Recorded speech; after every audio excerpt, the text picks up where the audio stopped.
Andrés, you were preparing for the real game sessions with students. What kind of learning goals did you have in mind? Okay, thank you, Timo, for your invitation. And just to answer to your question is, when I started to prepare the real game sessions, my main learning goal was to help students to integrate this core process, the core concept of logistics with real practices, as already was said by Marianne. So when I was preparing, I was playing before the course, I quickly realized that these simulation games helps to understand how is the interaction in the real context with all this process. For example, the supply orders, the inventory decisions, the production, and the transport choices. So normally people knows this theoretically or this by silos because they become very experts, but they don't interact or they don't integrate with others.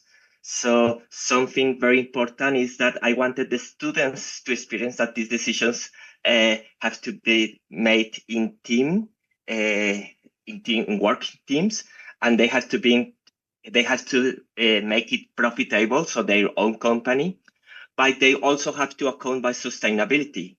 And this trade-offs is not very easy, and sometimes it could be superfluous issues, but I wanted that it could be part of everyday management, so they understand that they have to make decisions as an everyday process. And the second goal that I put myself, it was from moving from this theory to practices, but especially when they are working with teams, with other people. So previously, I make a very fast lecture of 20 minutes of sales and operation planning concepts and these real routines. And I wanted the students to work in teams as they were in teams of high performance logistics organizations.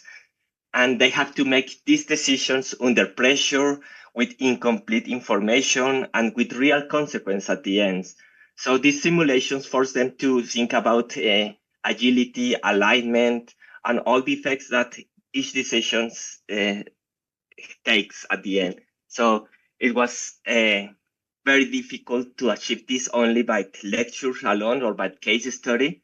And these simulations helps to do this context, to put all the students into this context.